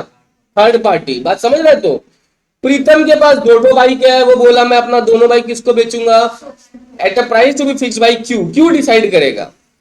ही give delivery of 1 bike immediately, Pritam बोला सोहन एक बाइक तुम तुरंत, क्यों मना कर दिया? क्यों बोला यार हमसे दाम वाम नहीं निकाला जा रहा है, इसमें ऐसा नहीं कि कोई रोक रहा है, बट क्यों असमर्थ है, क्यों बोला यार हमको समझ में नहीं आता है। एक बाइक लेकिन बेचा, क्या दाम डिसाइड हुआ अभी तक? नहीं। As such P ask S, P बोला एस को, ओए दाम निकाला नहीं गया है तो जो बाइक मैंने तेरे को दिया वो तू वापस से मेरे को रिटर्न कर दे। और एस बोल रहा नहीं नहीं नहीं, हम मेरा और तेरा जो कॉन्ट्रैक्ट हुआ था ना, क्या कॉन्ट्रैक्ट हुआ था कि तू मेरे को कितना बाइक देगा, तो एस उसको फोर्स कर रहा है सोहन कि नहीं तुम मेरे को दोनों बाइक दे दे। तो लॉ का लैंग्वेज क्या बोलता है? पहला कि अगर थर्ड पार्टी डिसाइड नहीं कर पा रहा, कॉन्ट्रैक्ट में भी क्या हो जाना चाहिए, अगर अवार्ड। और लेकिन अगर कोई व्यक्ति यूज कर लिया है उसको उसका रीजनेबल दाम, देना तो पड़ेगा। क्या पी सोहन को बोल सकता है कि तूने तो एक बाइक ले लिया उसका रीजनेबल दाम दे? पहला। और हाँ, और दूसरा चीज, क्या पी लायबल है दूसरा बाइक देने के लिए इसको? क्योंकि क्या लिखा था, अगर वैल्यूएशन ऑफिसर डिसाइड नहीं कर पा रहा है कॉन्ट्रैक्ट, पी के पास पावर है, वो बोलेगा देख एक बाइक तो तुम यूज कर लिया, उसका तो दाम तेरे को देना पड़ेगा, और अब क्योंकि दाम निकल नहीं पाया तो मैं तेरे को दूसरा बाइक नहीं दूंगा। देख क्या लिखा है, in the given instance the buyer H shall pay the to P। बात समझा? For the bike already regard the second bike. अब सेकंड बाइक का अगर बात करें, कॉन्ट्रैक्ट कैन बी, इतना अच्छा समझाया, बात समझा? दोनों चीज समझो कि पहला चीज का दाम देना पड़ेगा और दूसरा नहीं देगा पी, क्योंकि इसका दाम निकल, और जब दाम नहीं निकाल पाया तो कॉन्ट्रैक्ट में भी अवॉइड करेगा। समझा मेरा बात? ठीक है, अच्छा अब अपने आगे बात करेंगे सर। ये हो गया सर। हाँ हाँ बोलो। समझाइए ना, जब थर्ड पार्टी डिसीजन नहीं ले पाएगा, फिर अगर बायर उसको गलती करेगा उस चीज के लिए, अगर मान ले वैल्यूएशन ऑफिसर का प्राइस नहीं निकलने का कारण था बायर का गलती, बायर उसको निकालने नहीं दे रहा था, तो अगर बायर का गलती है तो बेचारा सेलर तो फंस गया ना। तो सेलर चाहे ना तो बायर के खिलाफ केस ठोक सकता है, बोलेगा ओए तेरे गलती के कारण बेचारा वो दाम नहीं निकाल पाया, मेरे को तुम डैमेज दे, चलो क्या दे मेरे को। तो बायर भी, सेलर जो है वो बोलेगा बायर को कि मेरे को डैमेज। उल्टा अगर बायर देख रहा है सेलर का गलती है तो बायर बोलेगा ओए प्राइस तो आसानी से निकाला जा सकता था मगर तेरे गलती के कारण वो निकाला नहीं, मेरे को मेरा क्या दे दो, डैमेज दे दो। बात समझा क्या? ये ध्यान रखना, ठीक है। चलो अब अपने बात करेंगे सेक्शन 7 और सेक्शन 8 का, ठीक है। बहुत अच्छा सेक्शन है दोनों, मैंने 9 पहले पढ़ाया प्राइस को लेके, अब अपने बात करेंगे सेक्शन 7 और सेक्शन 8 का। दोनों सेक्शन समझाने में को लगभग 10 मिनट लगे। कितना मिनट समझ सकते हो? 4 मिनट सेक्शन 7 में और 8 मिनट सेक्शन 6 में। 8 मिनट सेक्शन 8 में, 6 मिनट सेक्शन 8 में। डन। सोन क्या करता रहता है फोन में? नहीं पटाया ना कोई? पक्का पक्का? हाँ कहाँ से जाते हो? वो अच्छा, ये सब चीज दूर रहता है। आओ सेक्शन 7, अच्छा से पढ़ो यार। देखो खून पसीना तो नहीं, पसीना बहा के पढ़ा रहे ना, तुम लोग को भी तो अच्छा करना पड़ेगा। मेरे पास भी मैसेज आया, अभी वॉइस कॉल आ रहा है स्टूडेंट लोग का, देखो आया मैंने अभी जस्ट 2 मिनट पहले, दिख रहा है नाम, उठाए नहीं है। क्यों? पढ़ाना इंपॉर्टेंट है, तो मत करो, ठीक है। अपना जर्नी बहुत बड़ा यार, ये जर्नी आसान नहीं होता है सीए का, एक एक दिन इंपॉर्टेंट होता है इसमें, सच्ची बता रहा हूँ मैं, एक एक दिन इंपॉर्टेंट होता है, ठीक है। चलो goods perishing before making of, देखो क्या बोला है, समझना ध्यान से। सेक्शन 7 क्या बोलता है? सबसे पहला चीज, अगर मान ले, क्या बोला मैंने, अगर मान ले कि मेरा और सोहन में कॉन्ट्रैक्ट हुआ, क्या हुआ कि सोहन यार मैं तेरे से 80 ऑरेंजेस खरीदूंगा, क्या बोला मैंने, खरीदूंगा, तुम मेरे को पैसा दे देना, हाँ सॉरी तुम मेरे को गुड्स दे देना, मैं तेरे को क्या दे दूंगा, पैसा। अच्छा बात है, अग्रीमेंट टू सेल हो गया हम लोग के उसमें। क्या हो गया? सेल तो नहीं हुआ, एग्जीक्यूटेड नहीं है, एग्जीक्यूटरी है, अग्रीमेंट टू सेल हो गया। अब क्या हुआ पता है, दोनों अच्छे इंटेंशन से कॉन्ट्रैक्ट में एंटर गए, लेकिन ना सेलर को पता और ना गुड्स जो है जो उसके गोडाउन में था धीरे धीरे खराब हो गया, सड़ गया। गलती किसका? पहले ये बता। किसी का गलती नहीं है। क्यों नहीं? उसको भी पता नहीं है, सेलर को भी पता नहीं है। मैं क्या बोल रहा हूँ, सेलर को पता नहीं। और बायर को भी नहीं पता, सेलर अनजान है। उस केस में अग्रीमेंट हो जाएगा वॉइड। अब वॉइड का मतलब क्या होता है, अभी के लिए इतना समझो, वॉइड अग्रीमेंट वो होते हैं जिनका कोई लीगल अस्तित्व नहीं होता है, जो आप कोर्ट में लेके नहीं जा सकते हो। कोर्ट को नहीं बोल सकते हो सर मेरा नुकसान हुआ मेरे को डैमेज दीजिए, नहीं।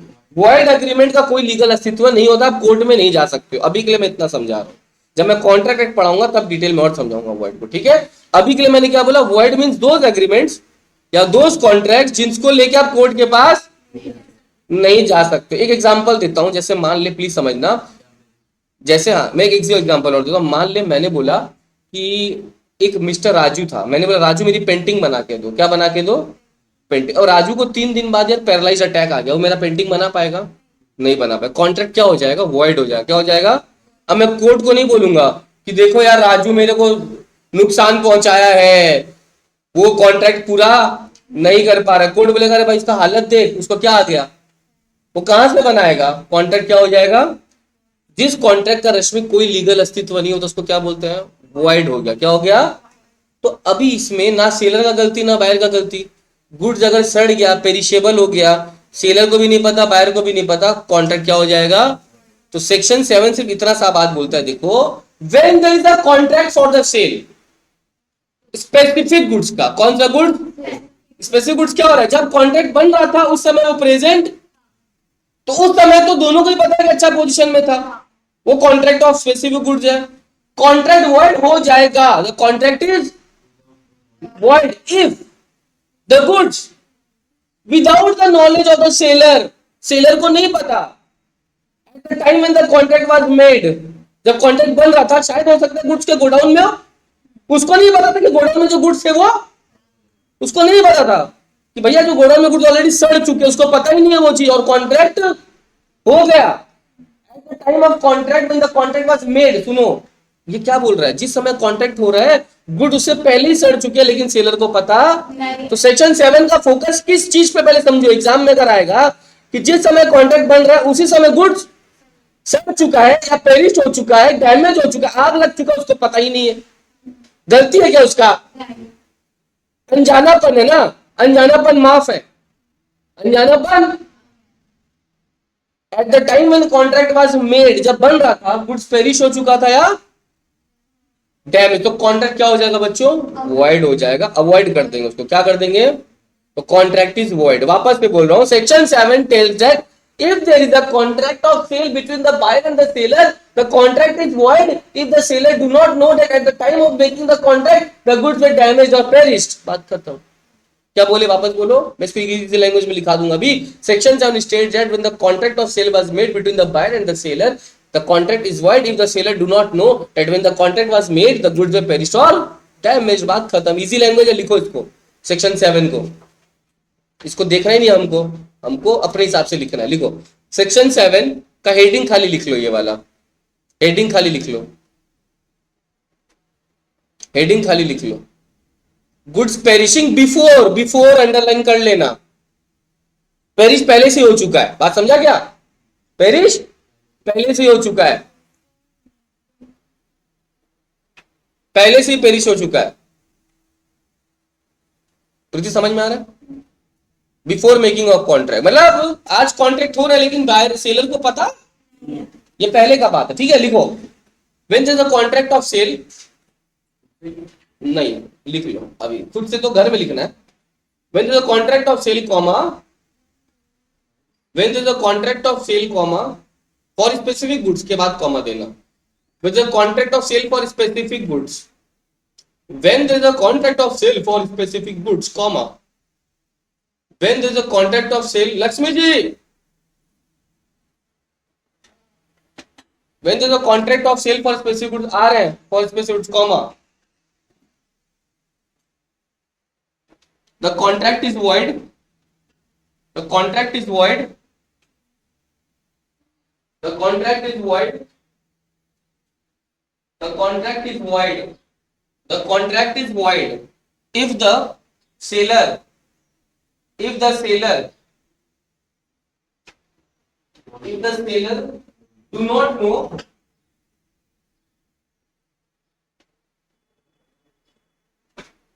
लिखा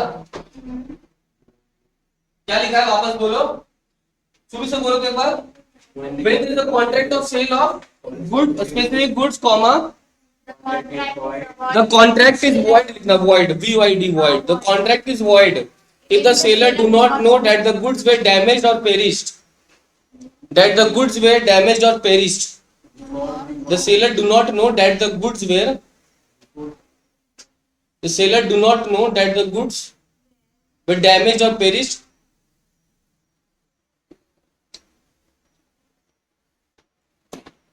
before the contract of sale is made.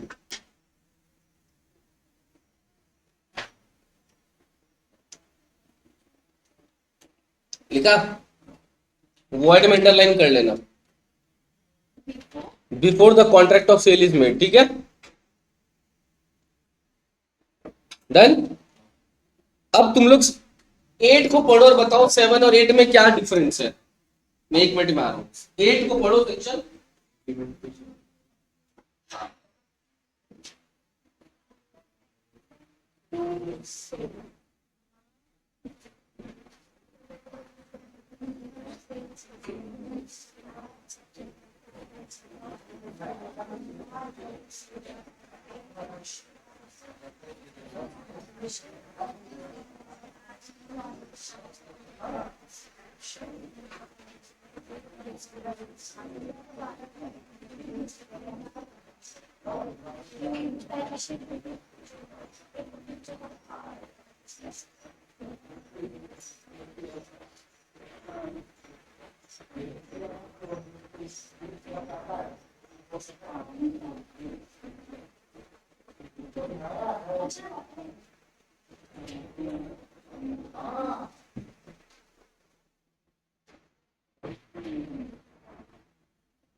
हुआ, समझ में आया, समझ में आया, नहीं आया,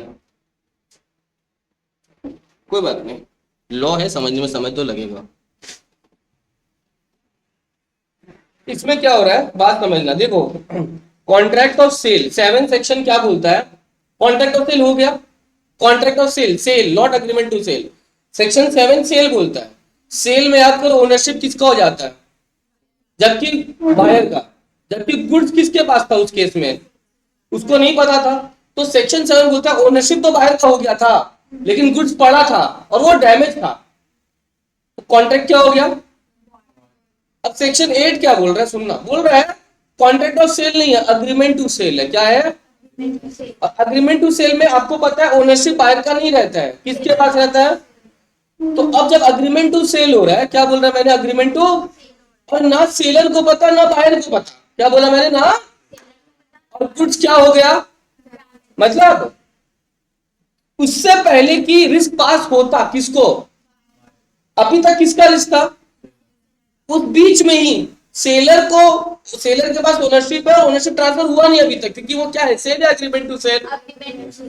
उस बीच में ही, उस बीच में ही गुड्स डैमेज हो गए, सड़ गए, आग लग गया, चोरी हो गया, ये सब हो गया, सेम लॉ सेम चीज बोलता है, कॉन्ट्रैक्ट को क्या कर दो, वॉइड कर दो, क्या कर दो, चाहो तो अवॉइड, मतलब वॉइड हो गया कॉन्ट्रैक्ट, क्या हो गया, देखो एक बार, when there is an agreement to sell specific goods, agreement to sell लिखा हुआ है, क्या लिखा हुआ है, सेम गुड्स है, कौन से goods, and subsequently the goods, उसके बाद ही, without any fault on the part of या तो सेलर या पेरिश हो गया या डैमेज हो गया, before the risk passes to the, उससे पहले कि रिस्क पास होता किसको, the agreement is thereby avoided, मतलब कॉन्ट्रैक्ट बिकम्स वॉइड, एग्रीमेंट क्या हो गया, वॉइड हो गया। Are you getting my point, ये सेक्शन 8 बोलता है, क्या बोलता है, इसको इजी वे में लिखो, लिखो सेक्शन 8, हेडिंग कॉपी करो, लॉ में जब केस स्टडी आएगा ध्यान रखना, वो लोग 7 का बात कर रहे हैं, ध्यान रखना, सेक्शन 7 का बात कर रहा है, सेक्शन 8 का बात कर रहा है, 7 आएगा तो 7 लिखना है, 8 आएगा तो 8 लिखना है, 7, हाँ हम बता रहे, केस स्टडी जब आएगा ना तो पहले समझेंगे कि 7 का बात कर रहा है, 8 का बात कर रहा है, अगर 8 का बात कर रहा है पूरा प्रोविजन लिखेंगे पहले, फिर उसके बाद बोलेंगे, ठीक है। अभी तक सिर्फ दूसरा क्लास है, मैं अभी नहीं बता पा रहा हूँ कि लिखना कैसे है, जब थोड़ा सा नॉलेज अभी हो जाएगा, तुम लोग मैच्योर हो जाएगा 5-7 दिन में, तब तुम लोग को अपने आप समझ में आ जाएगा कि लॉ में लिखना कैसे है, लॉ में इतना राइटिंग प्रैक्टिस कराएंगे कि तुम लोग परेशान हो जाएगा, ठीक है। आओ, बस अपना जहां पे मैथ्स पढ़ रहा है वो अच्छा से पढ़ो तुम लोग, आपको नहीं बोल रहा हूँ, आपको तो हम पढ़ाएंगे, ठीक है, कि तुम लोग इन तीनों में बहुत अच्छा लाएगा, मैथ में 40 का सोचना मत कभी भी, 55 से 60 का तुम्हारा बेंचमार्क मिनिमम होना चाहिए मैथ्स में, हाँ ठीक है, तो बेंचमार्क होना चाहिए उतना। सेक्शन 8 क्या बोलता है, where there is an agreement to sell, क्या लिखो, where there is an agreement to sell, agreement to sell कौन सा गुड्स, वही वाला गुड्स, कौन सा, हाँ स्पेसिफिक गुड्स कॉमा, ठीक है ना, देखो ना, where there is an agreement to sell, देखो वही गुड्स लिखा, where there is an agreement to sell, ठीक है, जैसे लिख रहा हूं उसी तरीके से लिखो, जैसे जैसे लाइन में लिख रहा हूं मैं, एंड सब्सिक्वेंटली, एंड नीचे लिखो Rashmi, and subsequently the goods were damaged या पेरिस्ड, डैमेज्ड और perished without any fault of either buyer or seller, दोनों का ही गलती नहीं है, ना बायर का ना बायर का ना, वेरी गुड, कल कभी भी आ जाओ, तुम लोग का ट्यूशन का देख लो timing, without any fault of either buyer or, ना बायर का गलती ना, देखो क्या लिखा, without any fault on the part of, ठीक है ना, किसी का गलती, क्या रिस्क बायर को पास हो चुका था, before the risk passes to the buyer, before the risk passes to the buyer, है ना, तो क्या कंक्लूजन है, कॉन्ट्रैक्ट मस्ट नहीं, may be avoided, may be avoided, this is the thing, the contract may be avoided, must नहीं, contract may be avoided, ठीक है ना, मे ठीक है, सब अपने मर्जी पे, इज देयर बाय अवॉइडेड, तो वो लोग चाहेगा तो देखो डेफिनेटली अवॉइड करेगा ही करेगा, ठीक है ना, तो कॉन्ट्रैक्ट इज अवॉइडेड कर सकते हो, बेटर वर्ड है, कॉन्ट्रैक्ट इज कर दो, ठीक है, वो लोग अवॉइड करेगा ही, ठीक है ना, बहुत एक्सेप्शनल केस में कि भाई बोलेगा देख यार ठीक है चल हुआ यार, मैं तेरा लॉस वॉस देख लेता हूँ, मैं बहुत पैसा वाला हूँ जा, ठीक है, बट जनरली ऐसा 99.9% में नहीं होगा, 0.1% में होगा, तो contract is avoided, is avoided, ठीक है, ध्यान रखना। कोर्ट में जाएगा नहीं वो लोग, ठीक है। अच्छा, अब एक चीज और है सेक्शन 8 में, क्या बोल रहा है, पेरिशिंग ऑफ फ्यूचर गुड्स। पता है ना क्या होता है फ्यूचर गुड्स? वो गुड्स अभी नहीं है। अब तुम एक बात समझ यार, अगर फ्यूचर गुड स्पेसिफिक है, मतलब मेरे को तो पता है ना कि मेरे को सुवन से चाहिए 100 kg वीट, जो उसके तुम्हारे लैंड में ग्रो होगा तब वो देगा, यस और नो। तो फ्यूचर गुड अगर स्पेसिफिक है, क्या है, और अगर वो गुड डिस्ट्रक्ट हो गया सुपर वेनिंग इम्पॉसिबिलिटी के कारण, क्या हो गया, कोई ऐसा चीज जिसके कारण वो गुड्स बनाया मगर तो कॉन्ट्रैक्ट वर्ड हो गया, बेचारा वो क्या करेगा, क्या हो गया, वो क्या करेगा, राइट। एक हाँ इम्पॉसिबल है, कुछ चीज ऐसी घटना घट गई जिसके कारण वो गुड्स डिस्ट्रक्ट हो गया, तो कॉन्ट्रैक्ट क्या हो जाएगा, वर्ड। तो इसको एकदम एज इट इज लिख लो please. If the future good है specific, if the future goods are specific comma, if the future goods are specific comma, destruction of such goods, वो गुड्स अगर डिस्ट्रक्ट हो गया तो उसको बोला जाएगा वो इम्पॉसिबल है गुड्स बनाना उसके लिए। Destruction of such goods, goods अगर डिस्ट्रक्ट हो गया तो उसको अब इम्पॉसिबल है वो गुड्स बना के हमको नहीं दे पाएगा, है ना। Will amount to supervening impossibility, वो चीज इम्पॉसिबल हो गया उसके लिए, राइट। वो गुड्स का डिस्ट्रक्ट होना चीजों को इम्पॉसिबल बनाएगा, और इसीलिए वो कॉन्ट्रैक्ट क्या हो जाएगा, वापस बोल रहा हूं, गुड्स डिस्ट्रक्ट हो गया, वो अब हो गया इम्पॉसिबल, अब बना के वापस से देना, क्योंकि वो क्या हो चुका है, तो कॉन्ट्रैक्ट हो जाएगा वॉइड। वॉइड मतलब जिसका कोई लीगल अस्तित्व नहीं है, ना मैं उससे अब बोलूंगा गुड्स के लिए फोर्स कर पाऊंगा, ना वो मेरे को प्राइस के लिए फोर्स कर सकता। समझा मेरा बात, ठीक है। और अब अपना इस टॉपिक में, हाँ नहीं, इस टॉपिक में 2 पार्ट और बाकी है, लगभग 9 से 10 मिनट में खत्म हो जाएगा, ठीक है। अब सबसे इंपॉर्टेंट क्या है सुन लेना,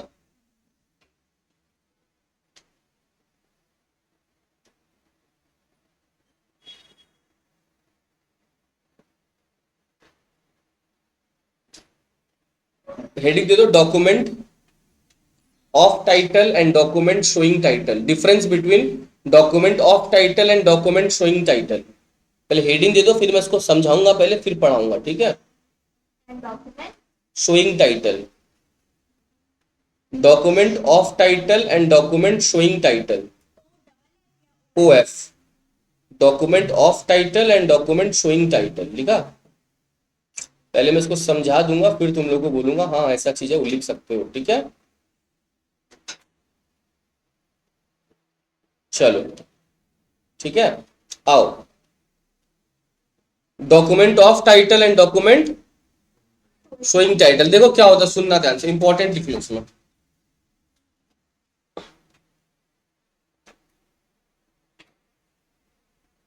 डॉक्यूमेंट ऑफ टाइटल, कल हम लोग का क्या क्लास होता है, नहीं क्या चीज का क्लास होता है, कल इको है क्या, हाँ। Document of title, document showing title, document of title and document. ये समझाने से पहले एक एग्जांपल पहले समझाता हूं कि ये है क्या, ठीक है बच्चों। एक होता है शेयर वारंट, क्या होता है पहले समझ लेना फिर इसको लिखना। एक होता है शेयर सर्टिफिकेट, क्या होता है, वापस बोलूं, डॉक्यूमेंट ऑफ टाइटल में मैंने एक शब्द लिखा शेयर वारंट, और डॉक्यूमेंट शोइंग टाइटल में क्या लिखा, शेयर। देखो पुराने जमाने में ना, मान लो मैंने कोई कंपनी के शेयर्स खरीदे, क्या खरीदे, उस कंपनी के शेयर्स पे कंपनी मेरे को शेयर सर्टिफिकेट देगा, क्या देगा, उसमें लिखा रहेगा Mohit Singhi, chartered accountant and company secretary, is the holder of these shares, is the owner. तो अगर कोई डॉक्यूमेंट पे नाम लिखा हुआ है कि ये बंदा इसका मालिक है, तो डॉक्यूमेंट शोइंग टाइटल में नाम लिखा रहता है, क्या लिखा रहता है कि ये बंदा इस शेयर्स का मालिक है, उसको बोलते हैं डॉक्यूमेंट शोइंग टाइटल। तो शेयर सर्टिफिकेट में नाम लिखा रहता है, इसलिए वो डॉक्यूमेंट शोइंग टाइटल है, क्या है, शो कर रहा है ना, देखो रटना नहीं है, इज शोइंग द टाइटल, कि टाइटल किसका है। तो document showing title, share certificate एक ऐसा डॉक्यूमेंट है जिसमें टाइटल का नाम दिख रहा है। Are you getting my point. अब सुनना ध्यान से, अगर मान लो कल को मेरे को ये शेयर्स रश्मि को ट्रांसफर करने हैं, तो पहले क्या होगा, पुराने जमाने में क्या होगा, पहले मेरे को उसको कैंसिल कराना पड़ेगा, कंपनीज के पास जाना पड़ेगा, लंबा प्रोसेस लगेगा, कंपनी मेरा नाम हटाएगा, किसका नाम डालेगा, रश्मि का नाम, तो it takes a long process. ऐसा नहीं होगा कि खाली मैं रश्मि को ये दे दूंगा, पकड़ रश्मि और ये तेरा हो गया, नहीं, क्योंकि इसमें नाम किसका लिखा है, तो वो नहीं हो सकता। तो डॉक्यूमेंट शोइंग टाइटल जो है, तुम सोचेगा तो ओनरशिप जो है उसमें खाली डिलीवरी से ट्रांसफर हो जाएगा क्या, ownership can not be transferred, बात समझ रहा है, can not be by मियर delivery, नहीं चलेगा, ownership can not be transferred by मियर delivery. खाली सोचोगे डिलीवरी तो वो ओनरशिप ट्रांसफर नहीं होगी, उसमें नाम लिखा हुआ है किसका, तो ये हो गया डॉक्यूमेंट शोइंग टाइटल जिसमें नाम लिखा है। Are you getting my point कि हाँ Mohit sir is the holder of this share. लेकिन सर क्या एक और डॉक्यूमेंट, अब जैसे बहुत सारे डॉक्यूमेंट होते हैं, जो शेयर वारंट होता है, रेलवे रिसिप्ट होता है, ठीक है। अब ये सब क्या होता है मैं बात समझाता हूँ, देखो रेलवे रिसिप्ट क्या होता है या शेयर वारंट, पहले रेलवे रिसिप्ट बताता हूँ। रेलवे रिसिप्ट क्या होता है, मैंने माल गोवा में लगा दिया, कहाँ लगा दिया, अब गोवा में जो बायर का एजेंट है, क्या बोला मैंने, वो कलेक्ट करेगा, बायर तो बिजी पर्सन है तो बायर का एजेंट जाएगा, तो जो मेरा माल गया है ना उसके साथ मैं एक रेलवे रिसिप्ट दूंगा, किसको, जो वहां पे गाड़ी चला रहे उनके पास रेलवे रिसिप्ट रहता है, वो रेलवे रिसिप्ट का एक कॉपी बायर को भी भेज दिया गया, किसको भेज दिया गया, अब बायर अपने एजेंट को बोलेगा ये रेलवे रिसिप्ट से उधर का रेलवे रिसिप्ट क्या कर लेना, मैच कर लेना और गुड्स ले लेना। अगर बायर एजेंट को दे दिया, वो एजेंट किसी और को भी दे दिया ना, वो बंदा जाएगा और गुड्स, उसमें तो नाम नहीं लिखा रहता है, तो रेलवे रिसिप्ट में जिसके पास वो रिसिप्ट है वो अधिकार रखता है वो गुड्स लेने का। Are you getting my point, that is not a document showing title, that is a document of title, जिसके पास है वो गुड्स उसका हो गया। शेयर वारंट में जिसके पास शेयर्स है वो शेयर्स उसके हो गए, वो शेयर वारंट है, क्या है, रेलवे रिसिप्ट, जिसके पास है वो अधिकार रखता है वो गुड्स ले, उसमें कोई नाम लिखा हुआ नहीं है, तो इसमें it does not bear any name, it does not bear any, क्या वो डिलीवरी से ट्रांसफर हो जाएगा, हाँ, the ownership is transferred by only delivery, बस। Are you getting my point, इसको बोलते हैं शेयर वारंट, जहां पे किसी का नाम लिखा हुआ नहीं रहता, रेलवे रिसिप्ट में किसी का नाम, बिल ऑफ लेडिंग, एक एग्जांपल और याद है क्या, बिल ऑफ लेडिंग, जैसे अपने रेलवे से अगर माल जा रहा है तो रेलवे रिसिप्ट यूज करते हैं, अगर शिप वगैरह से माल जाता है जनरली तो bill of lending, same bill of lending जिसके पास है वो जाएगा माल ले लेगा। तुमने इंपोर्ट एक्सपोर्ट चैप्टर में पढ़ा था, याद करो, बिल ऑफ लेडिंग, यस और नो, तो ये जो चीज है उसमें किसी का नाम लिखा हुआ वो डॉक्यूमेंट ऑफ टाइटल है, क्या है। ऐसे बहुत सारे और डॉक्यूमेंट ऑफ टाइटल है, जैसे रेलवे रिसिप्ट मैंने बोला ना, बिल ऑफ लेडिंग बोला ना, डॉक वारंट, डॉक वारंट मतलब क्या होता है, जब सामान आता है डॉक पे तो डॉक वारंट इश्यू होता है पोर्ट वगैरह पे, ठीक है। तो ये सारे डॉक्यूमेंट क्या है, डॉक्यूमेंट ऑफ टाइटल, और शेयर सर्टिफिकेट क्या है, डॉक्यूमेंट शोइंग टाइटल, तो नाम लिखा हुआ रहता है। Are you getting my point, पहले दो कॉलम बनाओ, तो पहले दो कॉलम बनाओ, डॉक्यूमेंट शोइंग टाइटल और पहले डॉक्यूमेंट ऑफ टाइटल लिखो, क्या लिखो, डॉक्यूमेंट ऑफ टाइटल, पहले लिखोगे डॉक्यूमेंट ऑफ टाइटल और फिर राइट साइड में लिखोगे डॉक्यूमेंट शोइंग टाइटल, क्या लिखोगे, document showing title, done, clear. चलो डॉक्यूमेंट ऑफ टाइटल में जो बोल रहा हूं लिख लो, these are documents, these are documents, these are documents, document of title में that represent that represent that represent the ownership, that represent the ownership and possession of goods, and possession of goods मतलब जिसके पास है उसी का ownership है, उसी का पोजेशन है। इसी में कंटिन्यू करो, whoever hold this document, whoever hold this document, जिसके पास है, is treated like the owner, buyer नहीं है तो उसका एजेंट ओनर मान लिया जाएगा, जिसके पास है is treated like the owner of the goods, is treated like the owner of goods, है ना। अच्छा एक चीज और बताओ, इसमें एक चीज और लिखा रहा हूं, क्या मान लो एजेंट किसी और को हैंड ओवर कर देगा तो वो ओनर हो जाएगा, तो एक पॉइंट और लिखो, he can transfer ownership, he can transfer ownership, he can transfer ownership to others, he can transfer ownership to others by handling over the documents, है ना, by सिर्फ डॉक्यूमेंट हैंडल कर दिया बस, by handling over the, किसी और को दे दिया, ओनरशिप उसका हो गया, राइट। ये किसका मतलब हुआ, लेकिन उसमें लिखो अब डॉक्यूमेंट शोइंग टाइटल में, these documents only show the name of the owner, these documents only show the name of the owner,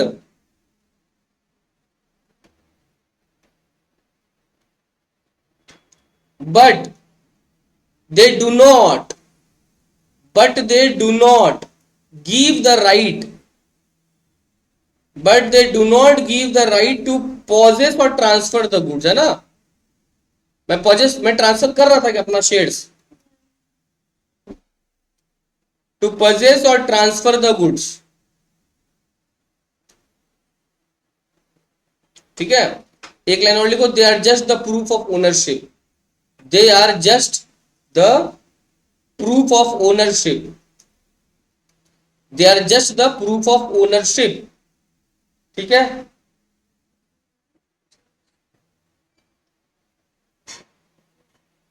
done.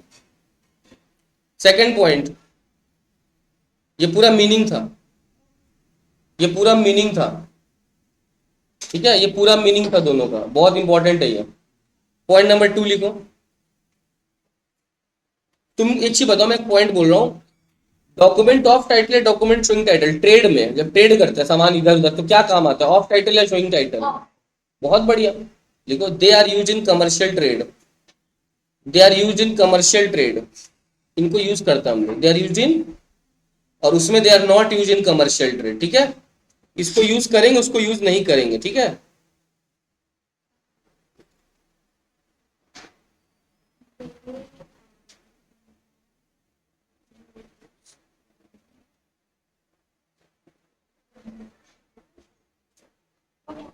ठीक है,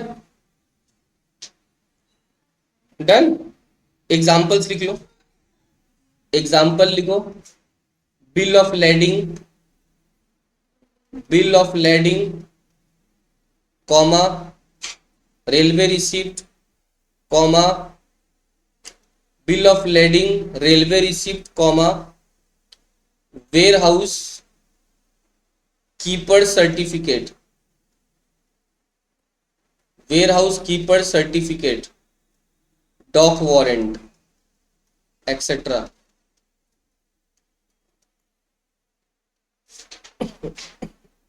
उसका एग्जांपल लिखो, सेल डीड, सेल डीड जब किसी को घर भेजे उसका नाम लिखा रहता है, शेयर सर्टिफिकेट, शेयर सर्टिफिकेट, वहां पे शेयर वारंट भी लिख लेना, तो हाँ इसमें डॉक्यूमेंट ऑफ में शेयर वारंट भी ऐड कर देना, मैं भूल गया, शेयर वारंट उसमें ऐड कर देना, इसमें शेयर सर्टिफिकेट लिखा। Registration certificate of vehicle, registration certificate of vehicle, registration certificate of vehicle, registration certificate of vehicle, registration certificate of vehicle, etcetera, ठीक है। इन सब में नाम लिखा रहता है, ठीक है। अब लास्ट पॉइंट का बात करेंगे अपने, हाँ हो गया, बोलो। Sale deed, share certificate, registration certificate of vehicle, इन सब में नाम लिखा हुआ रहता है, इन सब में नाम लिखा हुआ रहता। अब लास्ट क्वेश्चन,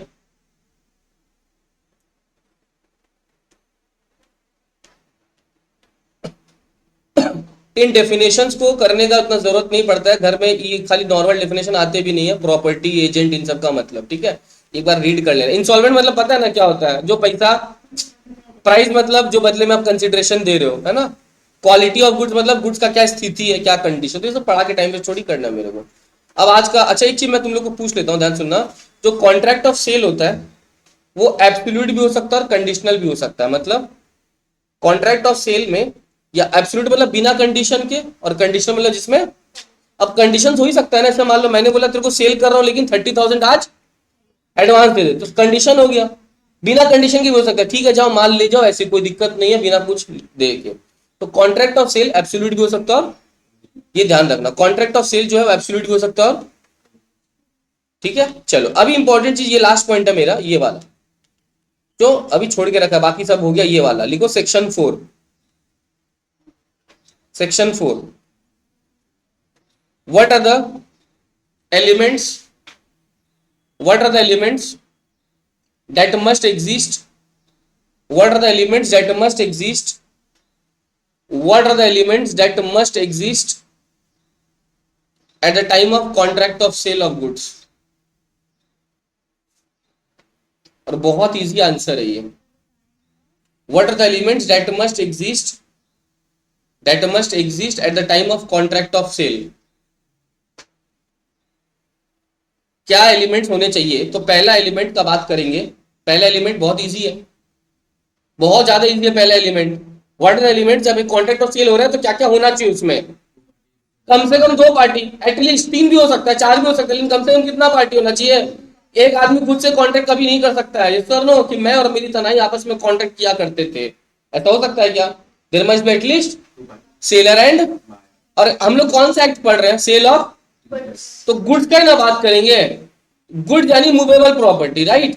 हाँ, वो फ्यूचर भी हो सकता है, एग्जिस्टिंग भी हो सकता है, या कंटिजेंट, बट गुड्स ही होना चाहिए। इमूवेबल प्रॉपर्टी यानी लैंड वैंड, और गुड्स क्या होता है हम लोग ऑलरेडी पढ़ चुके हैं। मनी आता है क्या? एक्सटेबल क्लेम आता है क्या?